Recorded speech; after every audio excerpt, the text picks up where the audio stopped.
as we are discussing যে তাহলে medium access control layer basically LAN নেটওয়ার্কের ক্ষেত্রে, ল্যানের ক্ষেত্রে, লোকাল এরিয়া নেটওয়ার্কের ক্ষেত্রে আমার কাজ করে, যেখানে এবং মাল্টি পয়েন্ট বা মাল্টিপল অ্যাক্সেস যে ল্যান লোকাল এরিয়া নেটওয়ার্ক, যেখানে একটা চ্যানেলকে, একটা মিডিয়ামকে মাল্টিপল ইউজার, যেখানে আমার এনটা বাউন্ডেড নয়, n can be extended, n can be any number, সেক্ষেত্রে আমার চ্যানেলটাকে আমি কিভাবে অ্যাক্সেস করব, কিভাবে ইউজ করব ডেটা ট্রান্সফারের জন্য, সেইটাই বলে দেয় হচ্ছে আমাদের ম্যাক সাব লেয়ার, যেটা ম্যাক সাব লেয়ার এবং ফিজিক্যাল লেয়ার মিলিতভাবে মিডিয়ামটাকে অ্যাক্সেস করার স্ট্র্যাটেজিটাকে তৈরি করে বা তার যে প্রোটোকলটা সেটা দেয়।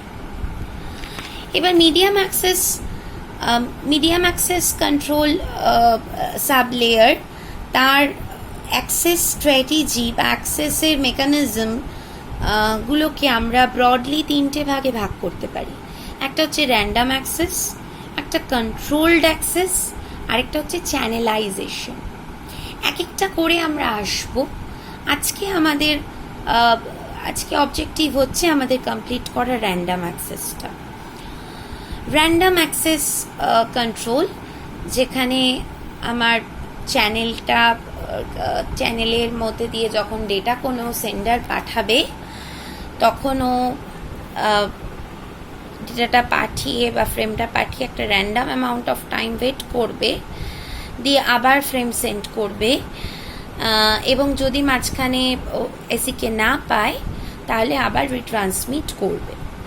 মাঝখানে যে টাইমটা ওয়েট করবে সেই টাইমটাকে আমরা র্যান্ডাম বলছি, সেই জন্য এটা randomly access, random medium access বা র্যান্ডাম চ্যানেল অ্যাক্সেস প্রোটোকল, যেখানে waiting time of the sender বা waiting time of the user is random. তাহলে আমরা এর ডেপথে চলে যাই র্যান্ডাম অ্যাক্সেসে। আবার বারবারই বলছি, যেহেতু আমাদের সিলেবাসে প্রতিটা মেকানিজমেরই একেবারে কোয়ালিটেটিভ স্টাডি পড়তে হবে, সেই জন্য একদম ছোট করে জিনিসগুলোকে বোঝানোর চেষ্টা করছি। বারবারই বলছি, এই লেভেলে হয়তো এই পুরো ব্যাপারটা খুব ক্লিয়ারলি বোঝা তোদের পক্ষে ডিফিকাল্ট, শুধু কনসেপ্টটা জেনে রাখ। তোরা আবার যখন মাস্টার্সে গিয়ে এগুলো পড়বি তখন আরও বেশি ক্লিয়ার হবে জিনিসগুলো। হয়তো আমি যতটা পারছি চেষ্টা করছি তোদেরকে বুঝিয়ে বলার, জাস্ট কনসেপ্টটা বোঝার চেষ্টা কর, আমি সেইটুকুতেই মেনলি ফোকাস করছি। প্রথম আমরা যেটা পড়ব সেটা হচ্ছে অ্যালোহা। সেটায় আসার আগে আমি এই পার্টিকুলার চ্যাপ্টারটাতে ম্যাক সাব লেয়ার এবং র্যান্ডাম অ্যাক্সেস, তার মধ্যে যে সাব পার্টটা, সেটাকে পড়তে গিয়ে কতগুলো টার্মের সাথে কিন্তু আমরা ইন্ট্রোডিউসড হব, যে টার্মগুলো আমি একটু বলে রাখতে চাই। যেমন কেরিয়ার একটা টার্ম। কেরিয়ার মানে হচ্ছে যে আমার চ্যানেলটা যে আমার ডেটাটাকে ক্যারি করে নিয়ে যাচ্ছে। কেরিয়ার সেন্সিং কথাটার অর্থ যে কেরিয়ারটাকে আমরা সেন্স করে বোঝার চেষ্টা করছি যে কেরিয়ারটা আইডল আছে না কেরিয়ারটা বিজি আছে।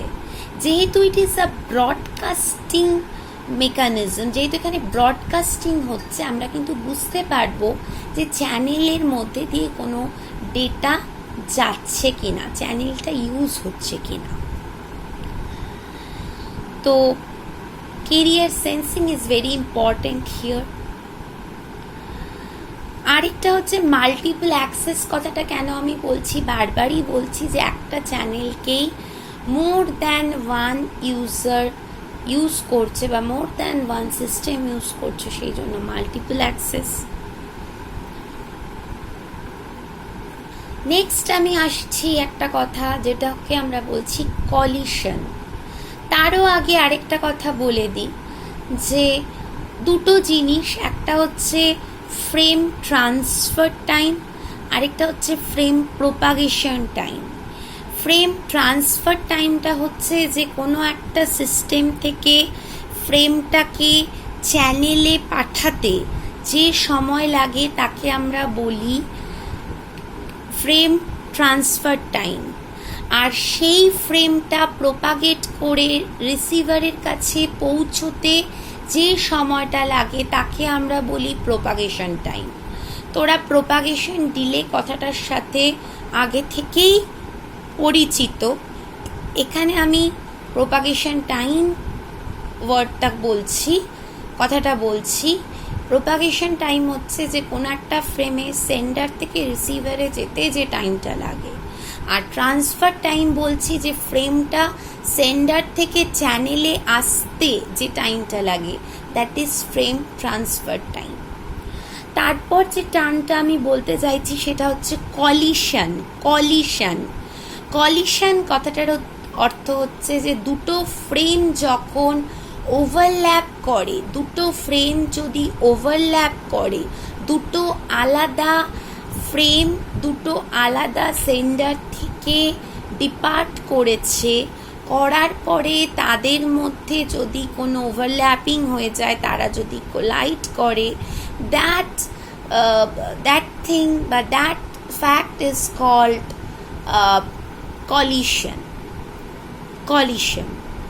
কলিশন ডিটেকশন হচ্ছে সেই ব্যাপারটা যে কলিশনটাকে আমরা কিভাবে ডিটেক্ট করতে পারি সেইটা।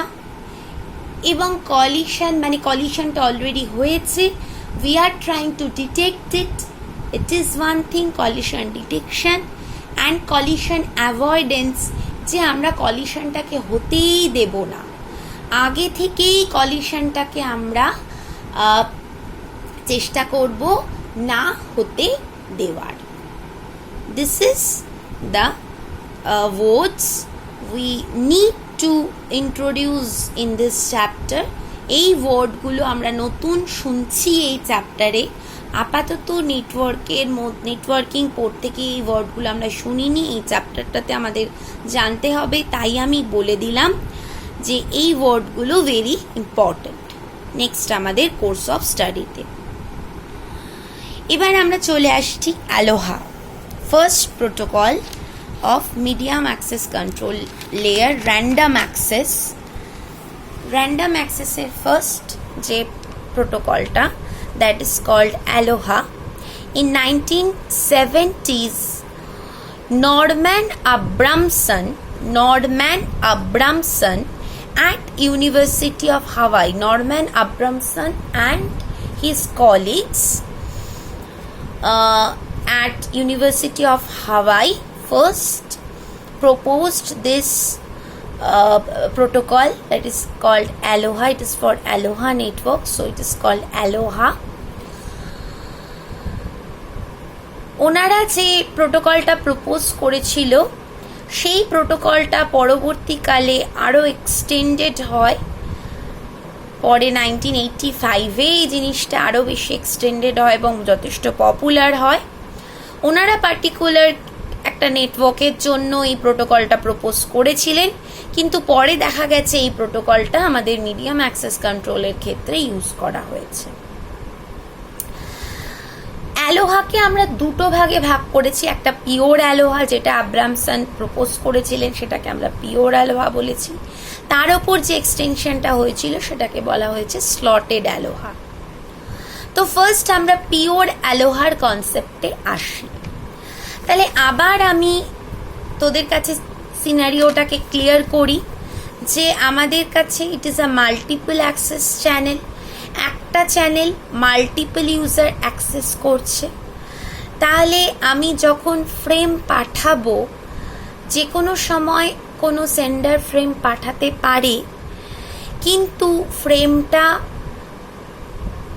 পাঠানোর পরে দেখা যাচ্ছে ওই একই সময় বা একটা টাইম রেঞ্জের মধ্যে অন্য কোনো সেন্ডার ফ্রেম পাঠানোতে দুটো ফ্রেমের মধ্যে কলিশন হয়েছে, দুটো ফ্রেম ওভারল্যাপ করেছে এবং তার ফলে ফ্রেমটা কি হয়েছে, মানে করাপ্টেড হয়ে গেছে এবং তার রেসপেক্টে রিসিভারের কাছ থেকে কোনো অ্যাকনলেজমেন্ট আসেনি, কারণ রিসিভারে পৌঁছানোর আগেই ওটা করাপ্টেড হয়ে গেছে, দুটো ফ্রেম কোলাইড করে গেছে।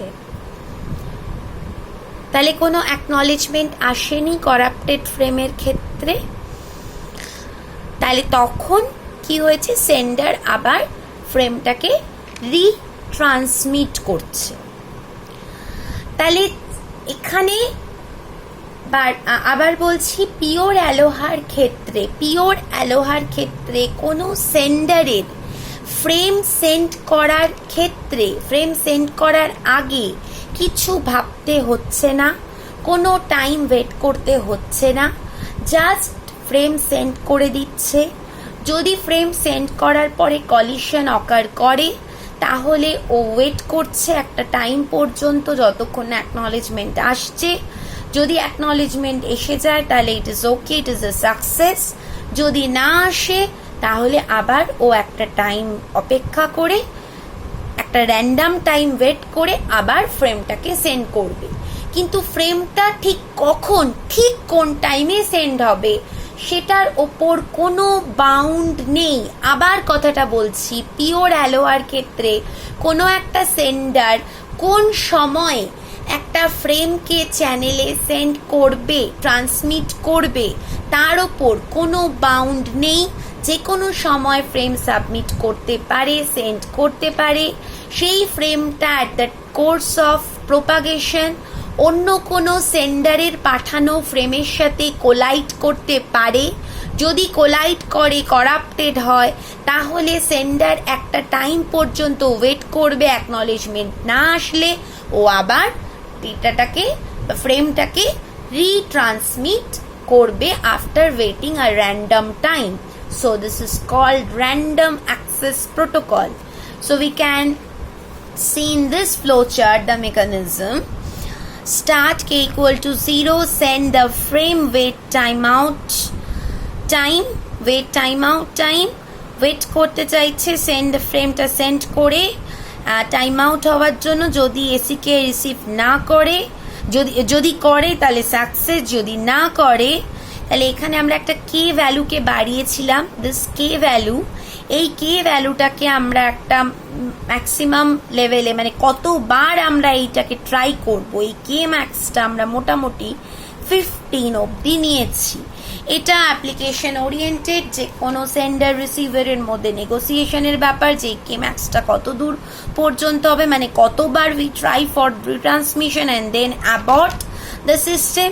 যদি কে ম্যাক্সে পৌঁছে যায় তাহলে আমরা সিস্টেমটাকে অ্যাবর্ট করব। কিছুতেই পাঠাতে পারছে না তাহলে চেঞ্জ করতে হবে ওয়েটিং টাইমের ক্ষেত্রে বা তার মেকানিজমটা, তো সেটা অ্যাবর্ট।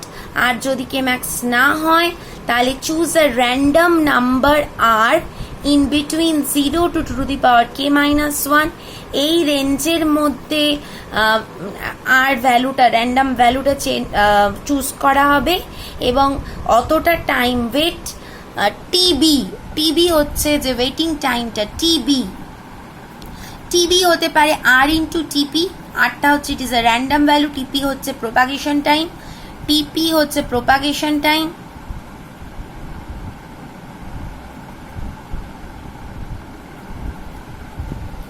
আর টিএফআর হচ্ছে ফ্রেম ট্রান্সফার টাইম।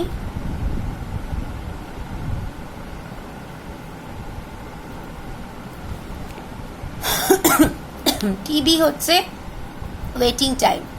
এই টাইমটা ওয়েট করার পরে ও আবার ফ্রেম সেন্ড করতে চলে যাবে। So this is pure অ্যালোহা।